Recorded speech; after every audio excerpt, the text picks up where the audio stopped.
They thought they buried me when they paraded another woman in my place. They thought I'd remain the orphan wife, silent and disposable. But when the Harrington Empire burned, I rose from the ashes with my true name, Sophia Tanglin. Now I am chairwoman. The empire that stole my parents is mine to command. And this is only the beginning. The message from Lucas came at 5:02 p.m., as abrupt and lifeless as the man himself had become over the past year. Estate. 7 p.m. formal. Important. No greeting. No signature. Not even punctuation beyond that clipped, functional period. For a long moment I stared at the screen, willing the dots of a follow-up message to appear. They didn't. I set the phone down on the glass console beside my tea and let the silence of the apartment press in on me. The hum of the air conditioner, the tick of the antique wall clock, the faint roar of evening traffic rising from the boulevard 28 floors below. It was all background to the single thought circling in my head. Why tonight? Lucas had been gone for 2 months, supposedly in Singapore overseeing the overseas branch. Overwhelmingly busy, his secretary had said when she remembered to call. Too busy for a video call. Too busy for a text. Too busy to even pretend at the role of husband. And yet tonight suddenly he had summoned me to the Harrington estate.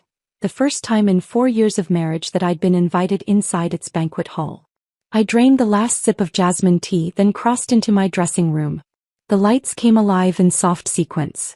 Dresses slumbered in their bags like well-kept secrets. My hand hovered before sliding down the zipper of one. A champagne silk gown with a clean neckline, subtle flare at the hem, and an air of old Hollywood restraint. A gown that made no noise yet commanded a room.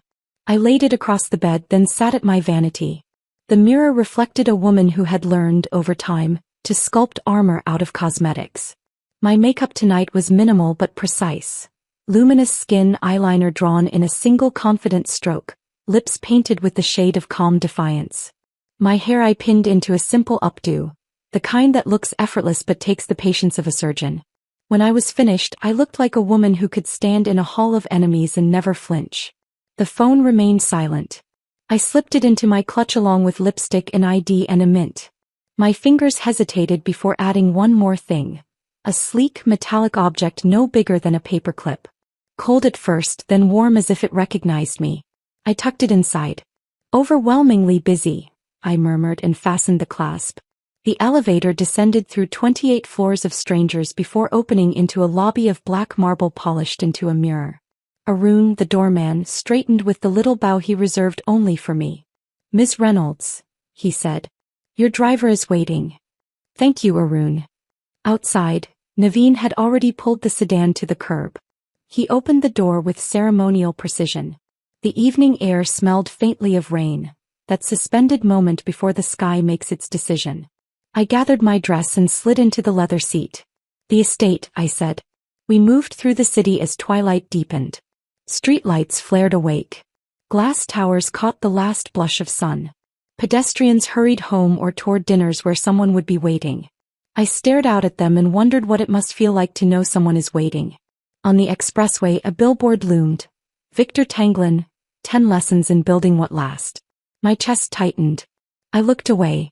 The Harrington estate rose out of its manicured hills like something built to remind the city it owed them reverence. White columns. Iron gates. Lawns trimmed within an inch of their lives.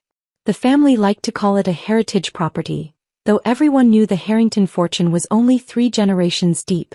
New money dressed in an old suit. At the gatehouse the guard studied his tablet, then bent into the window to examine me. He lingered just a fraction too long, as if trying to remember the last time he'd seen me here. He waved us through with a deferential nod. The car wound up a long avenue of oaks until the house revealed itself in full. Sprawling wings, lit windows, lanterns glowing in the portico like watchful eyes. Naveen stopped beneath the entrance. A footman stepped forward to open the door, but Naveen beat him to it. Territory marked in gestures. I stepped out, lifting my gown slightly from the damp stones. "Welcome, Ms. Reynolds," Whitby, the estate's manager, said, appearing with a bow. His voice carried that practiced alloy of courtesy and pity reserved for family members who weren't quite family. "Mr. Harrington asked me to be here at 7, I replied. "Of course. You are right on time." Inside, the foyer was a museum of curated power. oil portraits of fabricated ancestors, a boy on a pony whose eyes followed you down the corridor, and an enormous black and white photograph of Charles Harrington cutting a ribbon with a smile as rigid as his jawline. The air smelled of lemon oil, roses, and something colder, money distilled. Voices spilled from the east wing. The banquet wing. The hum of 100 conversations tuned to the same key of expectation. Whitby slowed before the double doors almost imperceptibly. "Would you like to freshen up first, madam?"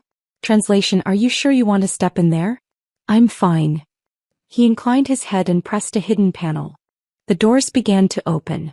The double doors opened with deliberate grandeur, their polished brass handles gleaming under the chandeliers. Conversation in the banquet hall faltered, like a current interrupted by an unseen rock. Dozens of heads swiveled in unison toward the entrance. I kept my posture steady, my clutch balanced on my lap, though my pulse quickened. This was it, the important moment Lucas had summoned me for. Charles Harrington sat like a carved monument at the head of the imperial table.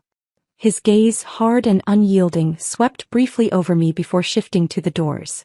If there was any flicker of discomfort at my presence, he masked it behind decades of practiced stoicism. Margaret Harrington, however, allowed herself the smallest of smirks. Her lips, painted in the shade of ripe plums, curved with quiet satisfaction, as though she already knew the ending of tonight's play and was savoring my ignorance. I inclined my head politely. "Good evening, father. Mother."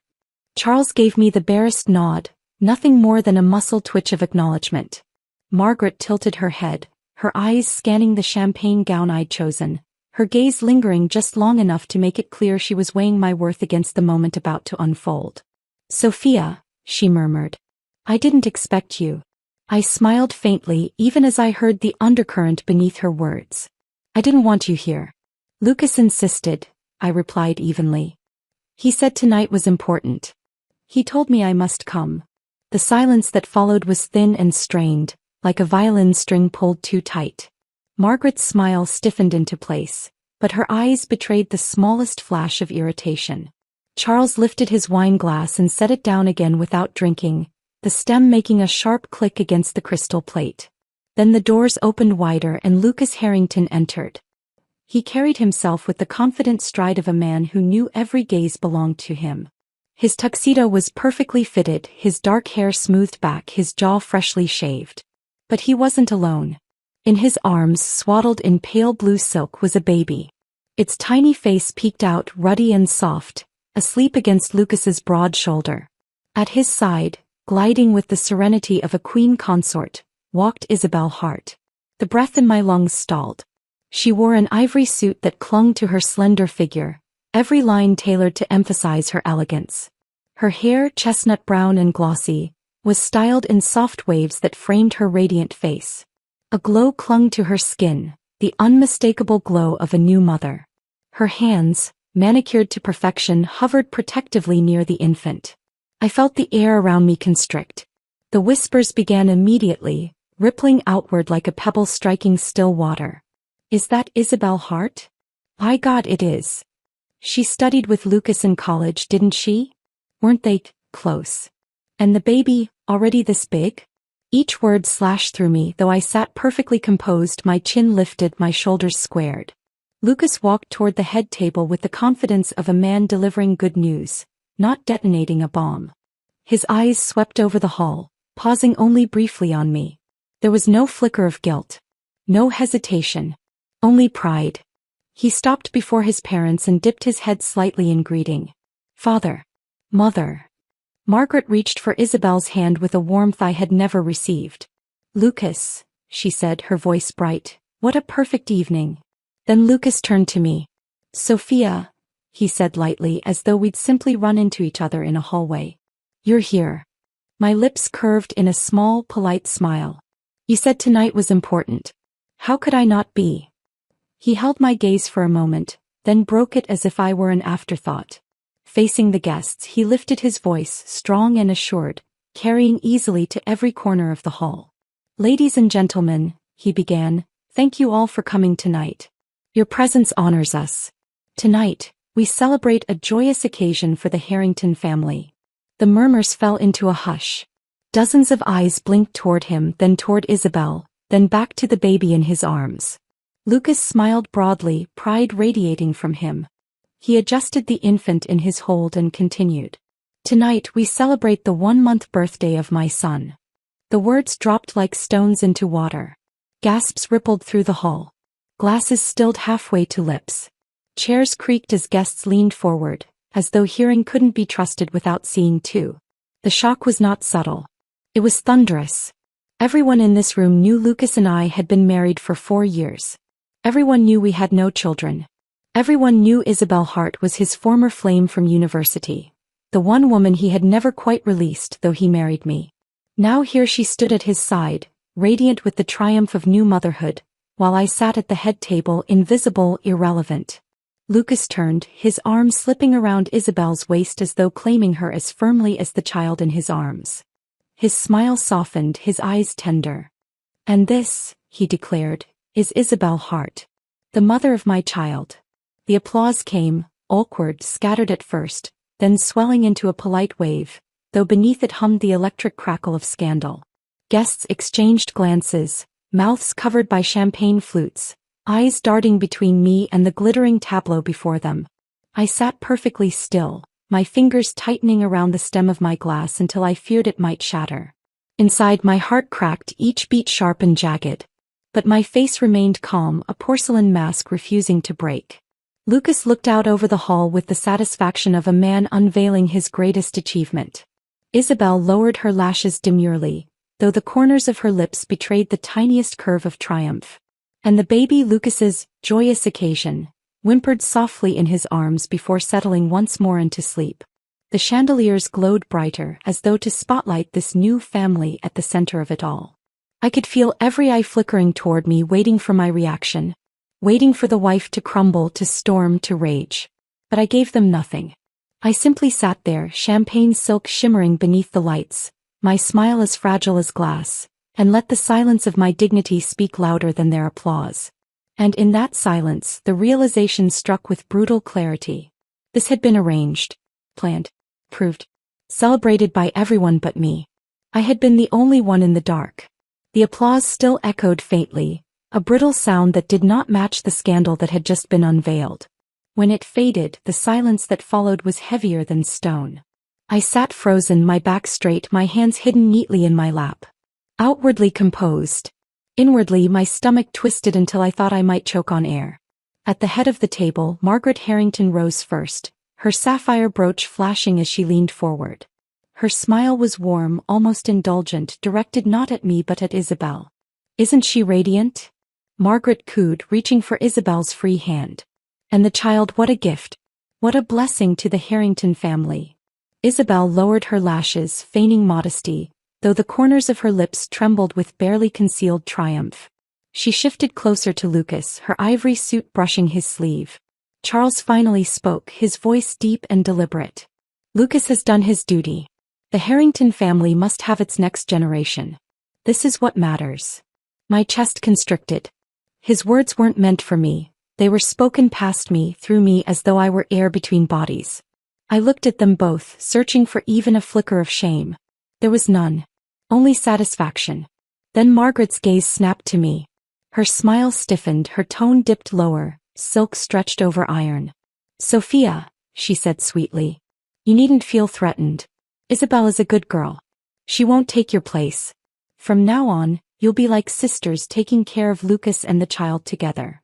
A low ripple of laughter coursed through the hall. Not cruelly loud, but sharp enough to sting like little cuts across the skin. My throat tightened. I forced myself to lift my champagne flute, though my hand shook faintly against the glass stem. Guests leaned toward one another, their whispers carrying just far enough. "She's the legal wife, isn't she? 4 years and no children, and now this. Imagine being asked to raise another woman's baby. Tragic but almost funny, isn't it?" The orchestra, as if oblivious, struck up a tune so cheerful it bordered on mockery. I turned my gaze to Lucas. "Is this truly what you want?" My voice was soft, but it sliced through the table's chatter. For the first time that night, irritation cracked his polished mask. His brows furrowed, and he exhaled sharply as though I had inconvenienced him. "Sophia," he said, voice pitched with warning. Don't be unreasonable.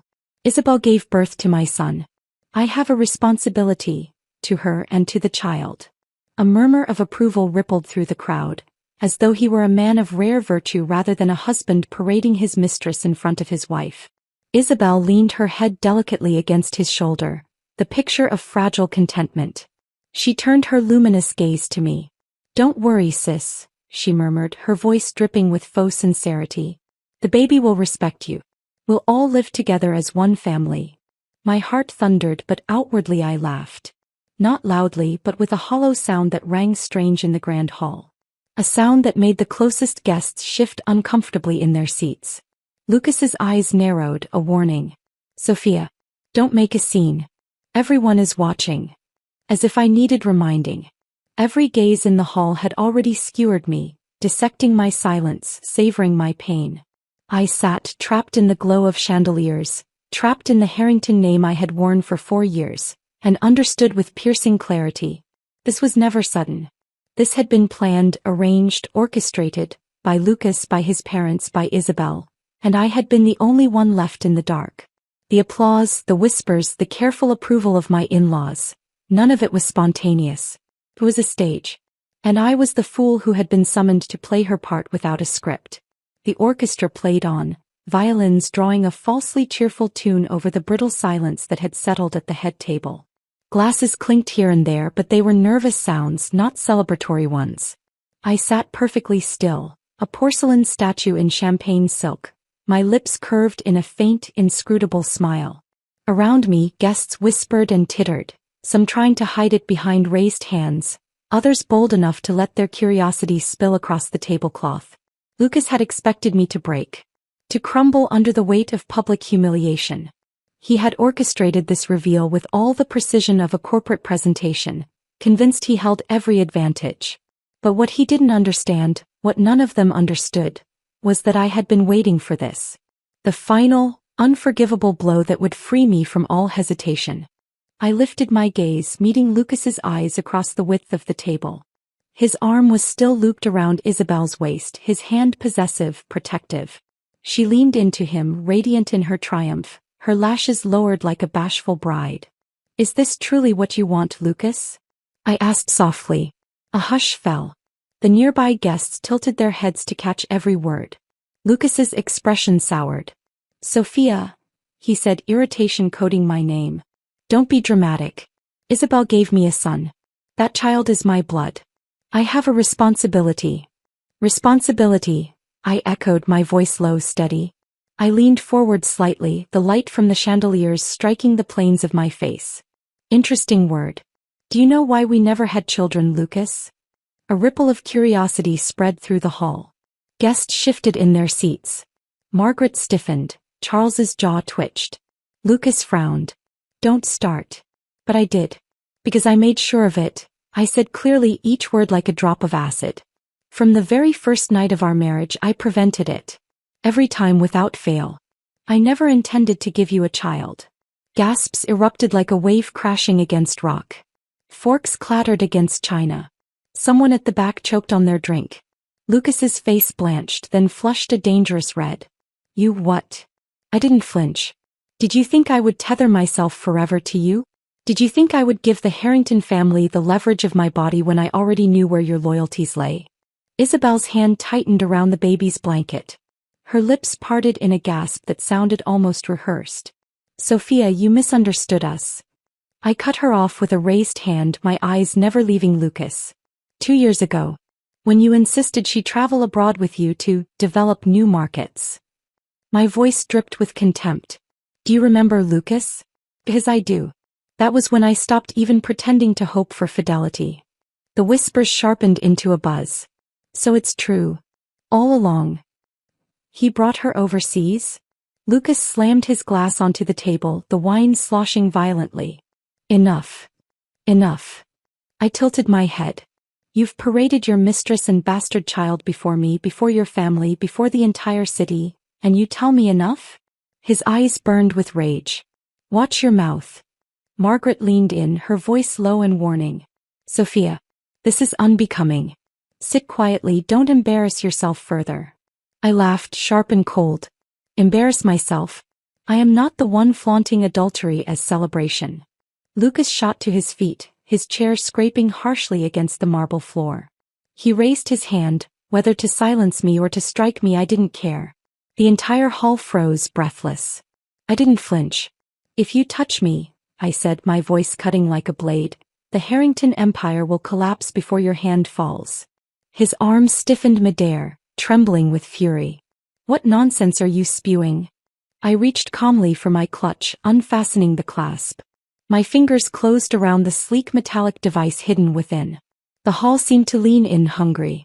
Do you know why your family took me in, Lucas? I asked, rising slowly to my feet. My gown shimmered, catching every eye. Do you remember what your parents told you? Charles's brows knitted. Your parents died. You were alone. We showed compassion. Compassion, I repeated, savoring the word. I shook my head, smiling faintly. No. 10 years ago the Harrington family received $50 million. A transfer from an anonymous benefactor. On one condition, that I marry into your family. A stunned silence fell, deep and absolute. Margaret's face drained of color. How do you know that?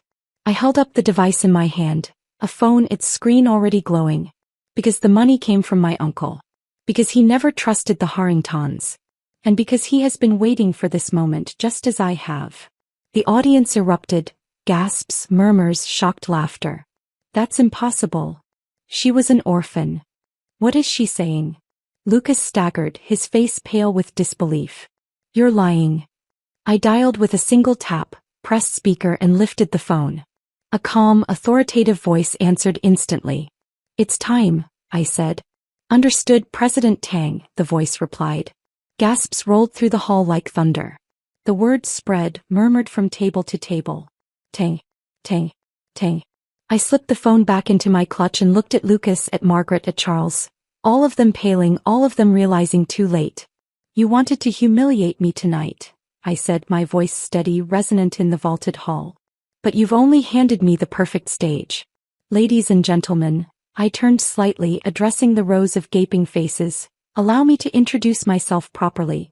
I am Sophia Reynolds, heir to the Tanglin Group. The woman you dismissed as an orphan is, in fact, the one who controls the lifeline of the Harrington Empire. The chandeliers glittered above, their crystals trembling as if echoing the collective shock below. Lucas's hand dropped uselessly to his side. His lips moved but no sound came out. Isabel's face had gone ghostly pale, the baby in her arms fussing restlessly. Margaret pressed her fingers to her brooch as though it could steady her pounding heart. Charles's expression cracked for the first time in years, his mask of stoicism shattering into horror. And I stood there, the center of their collapsing universe, smiling with the serenity of someone who had waited a decade for this exact moment. The whispers had turned into a roar now, guests rising from their seats to gawk, to murmur, to record the unfolding downfall of the mighty Harrington family. But I only lifted my glass, calm, steady, victorious. To the Harringtons, I said softly, though the microphone carried it through the hall. May you remember this night for the rest of your lives. For a long moment the banquet hall was utterly still. No clinking of glasses. No murmurs. No laughter. Just the stunned silence of 66 tables holding their breath, watching an empire begin to crack in real time. I stood at the head table, my champagne gown shimmering beneath the chandeliers, the phone still warm in my hand. The echo of that single word, President Tang, still reverberated through the gilded air like a bell struck at midnight. At last Lucas found his voice, though it came out raw and hoarse. You're lying. I slipped the phone into my clutch, smoothing the silk across my hips with deliberate calm. Am I? Margaret's painted lips quivered. Sophia, this is madness. You can't expect us to believe. I cut her off with a quiet laugh. Believe what you wish. But you cannot change the truth. I let my gaze sweep across the hall, landing briefly on every pair of hungry eyes. They leaned forward, captivated, savoring every word of my revelation like spectators at an execution. You all thought me an orphan, I began, my voice steady, carrying to every corner of the hall. A girl left with nothing after a tragic car accident 10 years ago. That's the story the Harringtons allowed to spread. But it was never the truth. The guests erupted in murmurs, some gasping, others leaning closer to whisper furiously into their neighbors' ears. My parents did die that night, I continued, my throat tightening briefly before I forced the words into steel. But their deaths were no accident. They were the heads of the Tanglin Group, a family empire older and stronger than most of you in this room could imagine.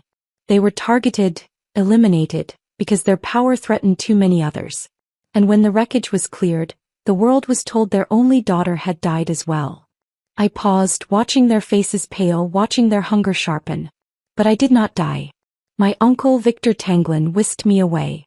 For 10 years he kept my identity hidden, waiting, watching. He told the world I was gone, and in that lie I found protection. Gasps rippled again. Across the table, Margaret's hand tightened around her brooch until her knuckles whitened. Charles shifted in his chair, his stoic mask cracking into a deep frown. And when I came of age, I went on, my uncle saw an opportunity. He offered the Harrington family $50 million. On one condition, that they take me in, that they marry me to their only son. Not out of charity as you so often claimed. I turned my eyes on Charles, then Margaret. Out of greed. The words landed like blows. Charles's face flushed. That. You denied it? I asked smoothly. Would you like me to show the documents? The transfer orders? The offshore accounts tied directly to your family trust. The patriarch fell silent. The guests stirred wildly now, the whispers turning frantic. 50 million. They bought her. No wonder she always seemed out of place. By God, it's true. Lucas stumbled forward, his face twisted with disbelief. No, this is impossible. Impossible. I raised an eyebrow. Or simply inconvenient? I let the silence stretch, then reached into my clutch again. This time I drew out a slim leather folder, embossed with the Tanglin crest. This, I said, placing it on the white tablecloth, is the latest report on the equity and asset structure of Harrington Enterprises. While you were too busy chasing mistresses and basking in borrowed wealth, Lucas, I was working. I opened the folder, sliding a page free. The black and white text gleamed under the chandeliers, columns of figures sharp as knives. Over the past 4 years, I declared, I've acquired 51% of Harrington Enterprises, through offshore companies, shell corporations and silent buyouts. Piece by piece, share by share, until tonight when I hold majority control. The room gasped in unison. Charles shot to his feet, his chair toppling backward with a crash that echoed through the hall. What nonsense. Sit down, Charles, I said coldly. The numbers are irrefutable. I own you now. Every decision, every contract, every asset, flows through me. Margaret's face had drained of all color, her lips moving soundlessly like a woman praying to a god who would not listen. Lucas shook his head violently. No, this is lies. Fabrications. You couldn't possibly. But I wasn't finished. I slipped a second sheet from the folder, holding it high so the nearest guests could see the seals at the bottom. As of this morning, by order of the court, every Harrington account has been frozen. Every property placed under review. Even the red envelopes prepared for tonight's little celebration have been seized. Chaos erupted. Guests leapt to their feet, craning their necks. Some covered their mouths in shock. Others murmured excitedly, hungry for the scandal. A woman shrieked faintly while a man's booming laugh cut across the hall, half in disbelief, half in savage delight. Margaret collapsed back into her chair, clutching her brooch as though it could anchor her drowning body. Charles's hands shook where they gripped the table. Lucas staggered backward, nearly dropping the baby Isabel thrust into his arms. And Isabel, beautiful, triumphant Isabel, finally lost her composure. Her eyes went wide with horror, her lips parting in a silent scream. No, she whispered, her voice trembling. This can't be. The baby began to cry, its wails slicing through the cacophony. Isabel tried to hush it, but her hands shook so violently the child squirmed harder. I closed the folder with a decisive snap. Ladies and gentlemen, I said calmly, my voice carrying even over the chaos. This evening was meant to be my humiliation. But instead, it has become the Harringtons' reckoning. I stand before you not as Sophia Reynolds, the orphan wife. I stand as Sophia Tanglin, sole heir to the Tanglin Group. And as of tonight, I hold in my hands the fate of the Harrington family. The chandeliers glittered above, the orchestra faltered into silence, and 66 tables erupted into a frenzy of whispers, recording devices raised like weapons. The Harrington Empire was crumbling, before their guests, before the city, before the world. And I at last stood unveiled. The banquet hall behind me had dissolved into chaos, but I didn't look back. My heels clicked softly against the marble corridor, each step carrying me farther from the Harringtons' world and deeper into my own. For 4 years I had entered rooms as Lucas Harrington's silent wife, the orphan girl polished into a decorative accessory. Tonight I left as Sophia Tanglin, the rightful heir, the woman who had waited a decade to reclaim her name. Whitby, the estate manager, had bowed as he opened the doors. Naveen, my driver, had the car waiting with quiet precision. Even the guards who had once treated me with faint condescension now snapped to attention. Titles change and loyalty follows gravity. The night air was sharp with rain, the kind of air that feels like absolution. I inhaled deeply, letting the cold settle in my lungs, then stepped into the car. To Tanglin Tower, I said. As we drove away, the faint music of the orchestra followed for a moment, then faded, drowned by the roar of thunder. By the time I returned to my apartment, the first shockwaves had already begun. My phone lit with messages. Reporters, acquaintances, even distant relatives who had once ignored me, now eager to bask in reflected light. Headlines were multiplying like wildfire across the internet. Cinderella was a Tanglin heiress all along. The orphan bride who toppled the Harrington dynasty. From forgotten wife to corporate queen, Sophia Tanglin's night of reckoning. I skimmed the words without emotion.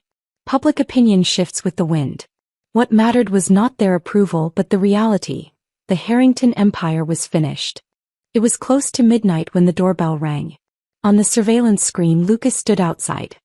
His tuxedo was soaked, his hair plastered to his forehead, his eyes wild with desperation. Rain poured around him, streaking down his face until it was impossible to tell if the shine on his cheeks was water or tears. I tightened the silk belt of my robe and opened the door just enough to look at him. "Sophia," he gasped, his voice hoarse. "Please. Let me in." I leaned against the doorframe, calm. "Why?" His hand pressed against the frame as if holding himself upright. "I was wrong. I know I was wrong. Isabel, she means nothing. I'll leave her, I swear. Just you and me.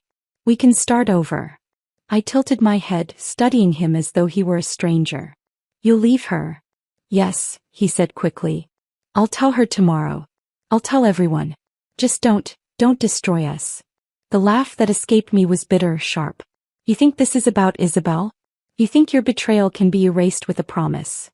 He flinched at the contempt in my tone. "Sophia, please. For the sake of what we had." "What we had," I interrupted coldly, "was buried the moment you brought your mistress and bastard child into my face, into that hall, expecting me to smile. You don't understand, Lucas. By morning there will be nothing left to save. Your empire, your reputation, your name, they're already gone." His eyes widened, panic flashing like lightning. "No, you can't. You wouldn't." "I already have," I said and closed the door. His fist pounded once, twice against the wood. Then silence.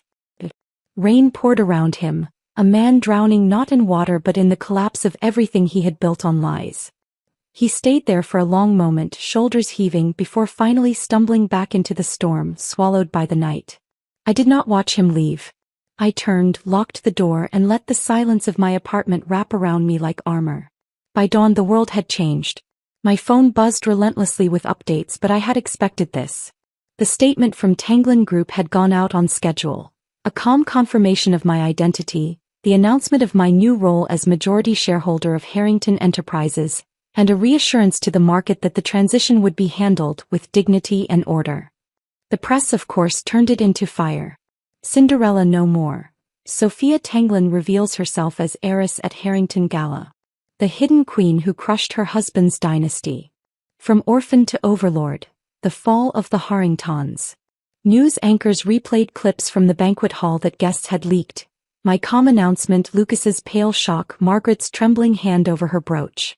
The images played on loop, dissected frame by frame like war footage.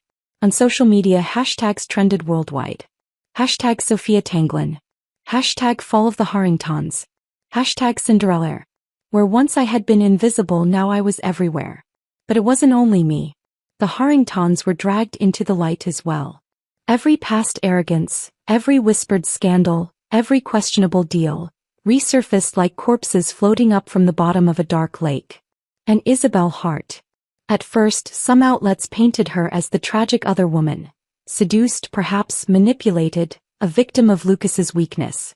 But the story shifted as quickly as the tide once my team began to release carefully prepared documents. Her sordid past unfolded in the headlines. In college, she had dated 3 men at once, playing them off for gifts and access. After graduation, she had climbed her way through a series of wealthy men, each relationship ending the moment their fortunes waned. Most damning, she had been simultaneously involved with Lucas and a married executive overseas. The tabloids feasted. Photos, text messages, financial records, all neatly discovered by investigative reporters who didn't need to know how the trail had been laid. By midday, Isabel's sponsors had begun severing ties. Fashion houses pulled her from campaigns, wellness brands deleted her photos from their feeds, charity boards stripped her name from their rosters. And the cruelest blow of all, the internet turned her into a meme. Screenshots of her standing beside Lucas, cradling the child like a prize, were captioned with lines like, "Queen for a night, fraud for life." From white silk to stained reputation. Her ivory suit, the one she had chosen to outshine me, became a symbol of her fall. Every stain of humiliation, every whisper of scandal, clung to it in the public imagination. Meanwhile, Harrington Enterprises crumbled. By the time the markets opened, their stock had already plummeted. Investors fled in droves, unwilling to touch a company mired in scandal. Creditors began calling in loans. Partners announced suspensions of contracts. The empire Lucas had believed untouchable was reduced to ashes in less than 24 hours. Reporters swarmed outside their estate, capturing images of Margaret and Charles leaving in silence, their faces gray and hollow. Rumors swirled of Charles's failing health, of Margaret's breakdown. And Lucas? The once proud heir was nowhere to be seen. Some claimed he had gone into hiding. Others swore they had seen him staggering drunk through the streets. The truth didn't matter. The narrative had already written him out. That evening, I stood at the floor-to-ceiling windows of Tanglin Tower, watching the city blaze with light. The storm had passed, the sky scrubbed clean. My reflection looked back at me, poised, steady, no longer the wife who had swallowed humiliation in silence. For the first time in years, I breathed without weight on my chest. The Harringtons had tried to strip me of dignity, to reduce me to a footnote in their legacy. Instead, they had given me the stage upon which I reclaimed my own. And as for Isabel Hart, the woman who had once been his first love, she would spend the rest of her life remembered not as a sainted mother, but as the fraud who destroyed herself chasing another woman's throne. I raised a glass of wine to the night. To endings, I whispered. Because only when something ends can the true beginning finally unfold. The Harringtons' fall in society was swift. But power isn't undone by scandal alone. It must be buried in evidence, paper trails, signatures, and confessions that no amount of wealth can erase. That was the work I turned to after the banquet. The documents came to me in layers, peeled back like the skin of an onion, each revealing something fouler beneath. Some were slipped anonymously under Tanglin Tower's doors, leaks from frightened Harrington employees suddenly loyal to survival rather than legacy. Others I obtained through quiet court orders, subpoenas filed under the veil of Tanglin's corporate investigations. At the heart of it all was one file, a wire transfer record dated 10 years ago. $20 million wired from a Harrington-controlled shell company to an offshore account linked to a known mercenary. The date, exactly 1 week before my parents' fatal car crash. When I saw it, my chest tightened so violently I had to grip the edge of the desk. All these years, whispers had haunted me. Accident, sabotage, business rivals. But here at last was proof. My parents' deaths had not been fate. They had been engineered. And the hands that signed the order were Harrington hands. I stared at the paper until my vision blurred, then forced myself to steady. Justice had waited a decade. It would wait no longer. The raid on the Harrington estate came at dawn 3 weeks later. Dozens of officers in dark jackets swarmed the mansion's gates, cameras trailing close behind. The world had been primed for the spectacle, and the media was more than eager to record the end of a dynasty. Charles Harrington, still insisting on dignity, walked out flanked by police, his hands bound in steel. Reporters shouted questions. He ignored them, but the pallor in his face betrayed him. Margaret clutched his arm until an officer peeled her away. "This is illegal," she shrieked. "We are Harringtons. You cannot do this." But they could. I watched from Tanglin Tower, the feed playing across 3 different networks. My pulse didn't race. I felt no glee. Only the cold, clean satisfaction of truth being dragged into daylight. Charles didn't last long in custody. The pressure of interrogation, the weight of exposure, the collapse of everything he had schemed for. It broke something inside him. One afternoon, as officers escorted him between hearings, he clutched his chest and crumpled.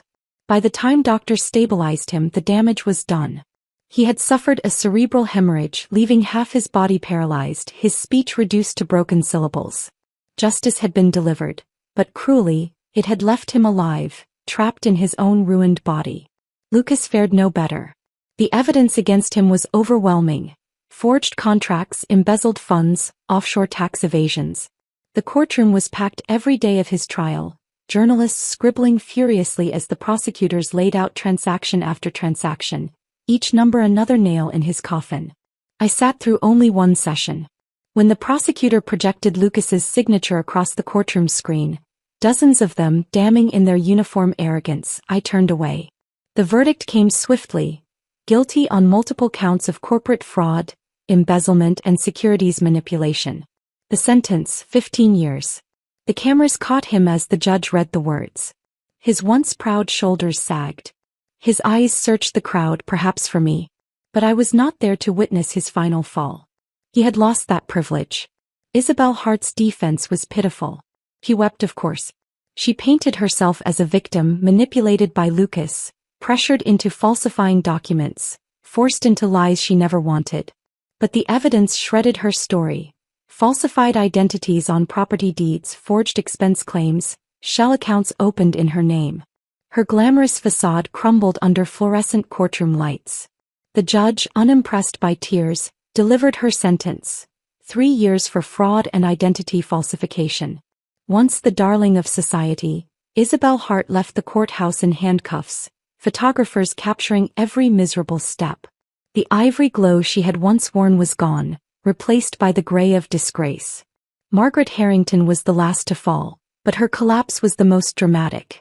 Denied her wealth, shunned by society, her mind turned against her.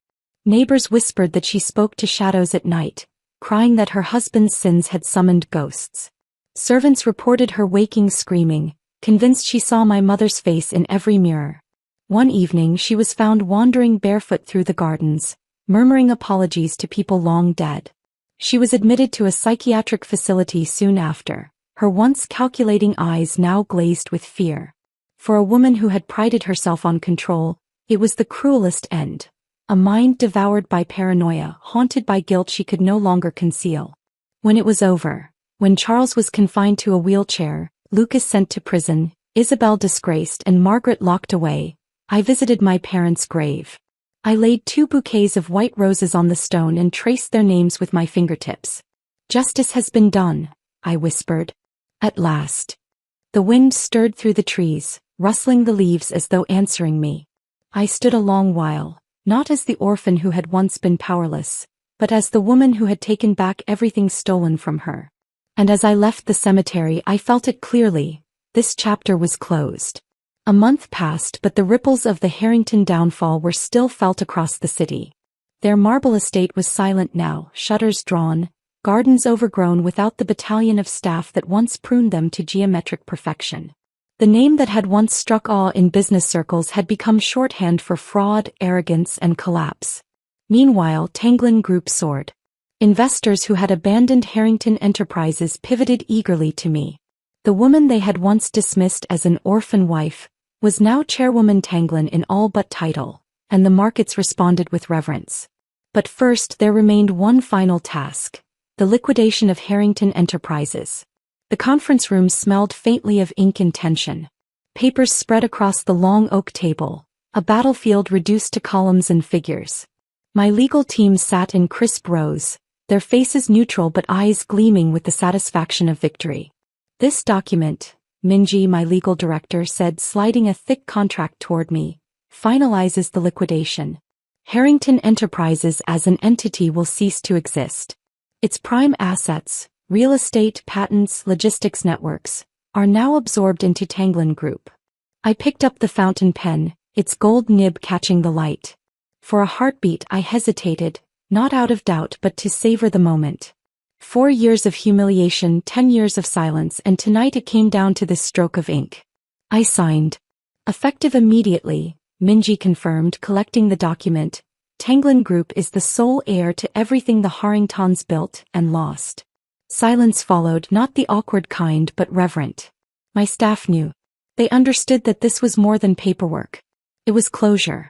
I leaned back, exhaling. So ends the Harrington dynasty. The Tanglin boardroom at the top of our tower was a cathedral of glass and steel. From its windows, the city stretched endlessly, gleaming in late afternoon light. The directors filed in, each one bowing slightly as they took their places. Some had served under my father, others had joined during my uncle's stewardship. All had witnessed the Tanglin name weather storms, and now rise brighter. Victor Tanglin, my uncle, entered last. His silver hair was combed neatly, his steps measured but steady. Though age had lined his face, his presence was undiminished. When he sat at the head of the table, silence fell. He looked around slowly, his eyes lingering on each director before resting on me. 10 years ago, he began, voice deep and deliberate, "I lost a brother and sister-in-law to treachery. That night I also inherited a child to protect. I hid her, shielded her, waited until she was strong enough to carry what was rightfully hers." A murmur rippled around the table. Victor stood. "I have served as chairman long enough. Today I step down." Gasps. Heads turned. The directors exchanged startled glances. He extended his hand toward me. "I now present to you your true leader. The rightful heir of Tanglin. My niece, Sophia Tanglin." I rose, my champagne-colored suit catching the glow of the chandeliers. For a moment I stood beside my uncle, the man who had raised me from ruin, who had played steward until the heir was ready. I felt the weight of legacy settle onto my shoulders, not as a burden but as armor. "Chairwoman Tanglin," Victor said formally, placing my hand over the gavel at the head of the table. Applause thundered through the boardroom. The directors rose in unison, bowing slightly, voices echoing. "Chairwoman Tanglin." The words rang in my ears, sealing the transformation. No longer the orphan. No longer the discarded wife. I was the phoenix risen, cloaked in flame and power. When the applause faded, I raised a hand. Silence returned instantly. "My father built Tanglin Group on steel and discipline," I began. "My mother expanded it with grace and vision. Their lives were stolen, their legacy nearly extinguished. But I stand here because we refuse to let treachery decide our future." Faces around the table were intent, some with awe, others with admiration. "Today I announce the next step in our expansion. Tanglin Group will enter the new energy sector." A ripple went through the directors. Some leaned forward, others whispered. I continued firmly. This was my father's dream project. He believed new energy would not only shape markets but secure the future of this country. He never lived to see it realized. But I will. I placed a folder on the table. Plans, patents, partnerships already in place. We will invest, build, and lead. Within 5 years, Tanglin will not only be a titan of industry, but the heartbeat of innovation. The directors burst into applause again, this time louder, more fervent. Some even stood. Victor watched me from his seat, pride glowing in his eyes. When the noise subsided, he said simply, "Your father would be proud." My throat tightened, but I smiled. "Then I will make sure the world remembers his name through mine." That evening, when the boardroom emptied and congratulations faded, I went alone to the cemetery. The air was cool, the sky brushed with stars. The path to my parents' grave was lined with tall cypress trees, their shadows long in the moonlight. I carried 2 bouquets of white roses, fresh and fragrant. Kneeling, I laid them gently on the stone. The names etched there glowed faintly in the pale light. I traced the letters with trembling fingers. "Mother. Father. It's over," I whispered. The Harringtons have paid. Their empire is gone, their sins exposed. Justice has been done. The wind rustled through the trees as if answering. I closed my eyes. Memories rose. The sound of my father's laughter, the warmth of my mother's hands. For years those memories had been poisoned by grief and unanswered questions. Tonight they felt clean again. I am chairwoman now, I said softly. Tanglin Group is mine to guide. And I will guide it where you dreamed. Into the new energy sector, into a future you sacrificed everything for. Tears pricked my eyes, but they were not bitter. They were resolute. I vow to rebuild our legacy, I whispered, voice firm. I vow to ensure the Tanglin name shines brighter than ever. Your dream will not die. It will blaze. The wind stilled, the night quiet but alive. For the first time in 10 years I felt peace. I rose, brushing the grass from my knees, and looked once more at their names. Rest, mother. Rest, father. Your daughter has risen. Then I turned, the night sky wide above me, the future open before me. The book. 1 month ago I had been an ornament at a banquet, discarded for another woman's triumph. Tonight I stood reborn, an empire at my back and the world at my feet. Like the phoenix I had burned, humiliated, betrayed, broken. But from the ashes I had risen. And my fire was only beginning. The end.